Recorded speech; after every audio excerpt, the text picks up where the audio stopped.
وہ جو بلونی سے بلویا جاتا ہے اور جو اس وقت اس کیفیت ہوتی ہے اس دہی کی جو پھر لسی اندر ہوتی ہے، جس طرح سے وہ گردش کرتی ہے نا، اس کے لیے لفظ ہوتا ہے یہ بلا۔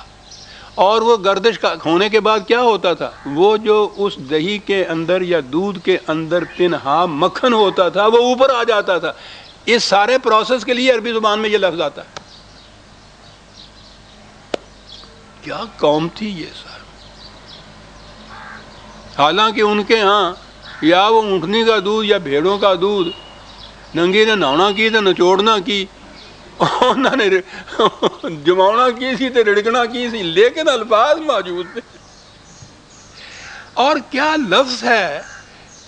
یہ پروسیس سائنس کی انتہا یہ کرتی ہے کہ یہ پروسیس جو ہے وہ مضمر یا پوٹینشیل چیز جو ہے ایکچولائز نمود میں اس طرح سے آتی ہے کہ اس میں کچھ گردشیں ہوتی ہیں، پہلو بدلتی ہے وہ چیز، اور پہلو بدلتے بدلتے اندر جو چیز مضمر ہوتی ہے وہ نمود اس کی ہو جاتی ہے۔ ایک لفظ اس کے لیے ہے، دونوں کے لیے ایک لفظ، ابتلا۔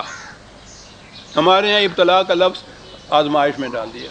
ابتلا کے معنی آزمائش ہوتا ہے، ہم آزماتے ہیں۔ بات دوسری طرف نکل جائے گی، ایک تو خود خدا کے متعلق یہ کہنا کہ ہم آزماتے ہیں اس کو، کہ دیکھیں کیا کہتا ہے۔ خدا کو یہ پتہ نہیں ہوتا کہ یہ کیا کہے گا، اس کا رد عمل کیا ہوگا، وہ بھی آزماتا رہتا ہے کہ نہیں ایسی تیز مانس وہ کہ خدا کے بڑے نیک بندے ہیں، نیک بندوں پہ مصیبتیں آتی ہیں۔ ابھی بات اس کا جواب ان کو نہیں آتا کہ خدا کے نیک بندوں کے مصیبتیں کیوں آتی ہیں، کہ جی وہ خدا آزماتا رہتا ہے اپنے نیک بندوں کو۔ عجیب چیز۔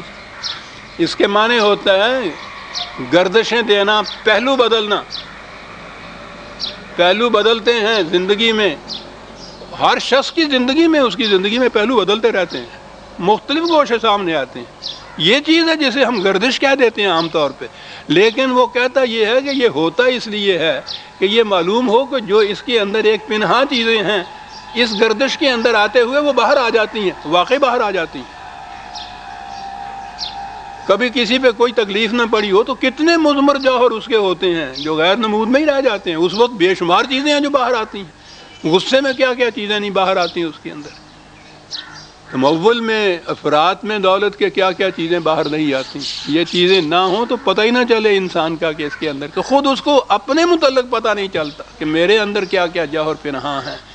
کیا ایک لفظ ہے صاحب! گردشیں دیتے ہیں، پہلو بدلتے ہیں زندگی میں، تاکہ اس کے اندر کی جو چیزیں مضمر ہیں وہ بارز کا لفظ ہوتا ہے، اس کے لیے نمود ہوتا ہے، محسوس شکل میں اوپر آ جانا، نمود میں آ جانا کسی چیز کا، یہ ہوتا ہے ایک لفظ میں یہ دونوں چیزیں ہوتی ہیں۔ وہاں یہ رحم مادر کے اندر یہ جرثومہ جو ہے، ٹھیک ہے، دونوں ملتے ہیں، پھر ہوتا وہاں کیا ہے؟ کہا کہ وہاں گردش دیتے ہیں، بدلتے رہتے ہیں اس کے نمود میں، تاکہ جو چیزیں اس کے اندر مضمر پنہاں تھیں وہ بارز ہو جائیں، محسوس ہو جائیں، نمود ان کی ہو جائے، اور اس کے بعد فجعلنا ہو سمیعم بصیرا، اور اس طرح اسے ہم سننے دیکھنے والا بنا دیتے ہیں۔ کیا بات! عالم امر، عالم خلق، یہاں تخلیق کے بعد فجعلنا کا لفظ آیا ہے، یہ تیسرا لفظ آ گیا ان کے ہاں۔ یہ تخلیق سے بھی الگ ایک لفظ ہے، جعلہ۔ تخلیق میں تو وہ آ گیا نا، پر کیسا ہی لوتھڑا ہو وہ رحم مادر کے اندر، بچہ ابتدائی حالت میں اندر ہو، تخلیق کے مرحلے میں تو وہ آ گیا۔ اب اس کو گردشیں دینے کے بعد یہ جو اس علم سے واقف ہیں، گائنہ کا علم جسے کہتے ہیں، وہ جانتے ہیں کہ رحم مادر کے اندر پھر کس طرح سے گردشیں ہوتی ہیں، اس لوتھڑے کو کس 9 مہینے تک کیا کیا پہلو بدلتا ہے وہاں یہ، اور اس کے بعد کہا یہ کہ چلنا ہو سمیعم بصیرا، سننے والا دیکھنے والا بنا دیا اس کو۔ وہ جس کو تخلیق کیا تھا، جس شکل میں گردشیں دیں، گردشیں دینے کے بعد سننے والا دیکھنے والا بنا دیا۔ کاہے کے لیے بنا دیا؟ اب یہ ہے قرآن۔ یہاں تک تو ایسے نظر آتا ہے کہ سائنس کا ایک فارمولہ ہے، کوئی بیان کیا جا رہا ہے، بالکل سائنٹیفک ہے ساری چیز، یہ ٹھیک ہے، یہاں تک تو یہ ہے۔ آگے وہ پرپز آ جاتا ہے، مقصد آتا ہے، پھر جہاں سائنسدان جو ہے دہریہ وہ کھڑا ہو جاتا ہے، یہ آگے لے جاتا ہے۔ کہا یہ اس لیے بتا دیا اس کو سننے والا بھی دیکھنے والا بھی کہ انا ہدیناہ السبیل اما شاکرا و اما کفورا. اس لیے یہ دیکھنے سننے والا بنا دیا کہ اب اس کے سامنے زندگی کے دو راستے ہیں. کہا اس سے یہ کہ بصیرت سے کام لو، بصارت سے کام لو، سماعت سے کام لو، ان چیزوں سے کام لو.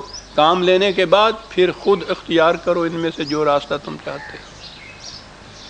یہ جو ہے صاحب اختیار و ارادہ بنانا اس کا، اس کے لیے ضروری تھا کہ یہ صاحب سماعت و بصارت. اس کے معنی سماع و بصر کے معنی ہوتے ہیں یہ تمام جتنے بھی سینس کی ضرورت ذریعے سے انسان معلومات حاصل کر کے کسی نتیجے پہ پہنچتا ہے. قرآن نے اس کے لیے یہ لفظ استعمال کیے ہوئے ہیں. یہاں دو ہی کہے ہیں، ورنہ تیسری چیز فواد بھی آتا ہے، قلب بھی آتا ہے.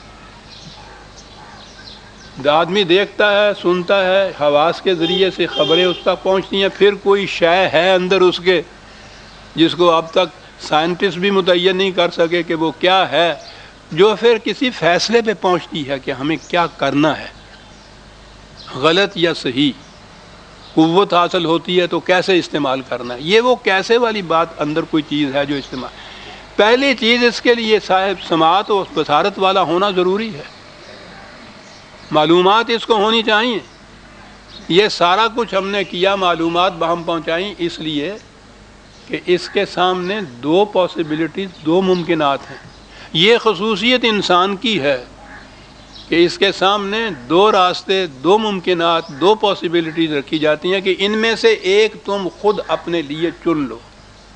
اب یہاں سے ذمہ داری شروع ہو گئی اس کی. حیوانات میں یہ بات نہیں ہوتی. ان کے سامنے دو راستے، دو ممکنات، دو راہیں انتخاب کے لیے نہیں ہوتی. ان میں انتخاب ہوتا ہی نہیں. بار بار جو میں عرض کر چکا ہوں، بکری کے لیے یہ انتخاب ہی نہیں ہے کہ وہ گوشت کھائے گی یا گھاس چرے گی. سوال ہی نہیں. بکری بیچاری تو یوں ہی مہمان سی ہوتی ہے. شیر کو یہ انتخاب کی قوت حاصل نہیں کہ وہ گوشت کھائے گا یا گھاس کھائے گا یا انگور کھائے گا. بھوکا مر جائے گا، انگوروں کو خوشے لڑک رہے ہوں گے، ادھر رخ بھی نہیں کرے گا. انتخاب نہیں اس کے لیے، جبلت ہے، مجبور ہے. جس راستے پہ چلنے کے لیے فطرت نے پیدا کر دیا، خدا نے پیدا کر دی، وہ مجبوراً اسی ایک راستے پہ چلا جاتا ہے. اس لیے وہ ذمہ دار نہیں ہوتا. سام ڈستا ہے تو اس پہ مقدمہ نہیں چلایا جاتا، اس کو پھانسی نہیں دی جاتی. ذمہ داری نہیں ہے، کیونکہ ذمہ داری ہوتی ہے جو خود انسان دو راستوں میں سے ایک کو اختیار کرے. اسے تو چھوڑ دیا انسان کے اوپر. اب یہاں تک ہم آ گئے. وہ وقت تھا کہ جب انسان وجود میں تھا ہی نہیں. ہم نے اس کو پیدا کیا. خلقہ کا لفظ ہے، تولید کا لفظ نہیں ہے. پیدا کیا کس؟ من نطفۃ امشاج. اس سے پیدا کیا وہ ایک جرثومہ جس میں یہ سب مضمر جواہر موجود تھے. پھر اس کو گردش دی، پھر وہ سننے، دیکھنے، سمجھنے، سوچنے والا یوں کہیے یہ بن گیا. اور یہ سارا اس لیے کہ اس کے بعد اس کے سامنے دو راستے ہم نے رکھ دیے اور اسے کہا کہ اپنے لیے اما شاکرم و اما کفورا. اب تمہارا جی چاہے تو یہ صحیح راستہ اختیار کرو، جی چاہے اس سے انکار کر کے غلط راستے کے اوپر چلے جاؤ. یہ ہے تخلیق انسانی کے مراحل جو قرآن نے گرائے ہیں. اور میں نے کہا ہے نا کہ یہ ساری سائنٹیفک بحث نہیں. یہاں آنے کے بعد بحث کا رخ بدل گیا اور اس سے الگ ہو گئے.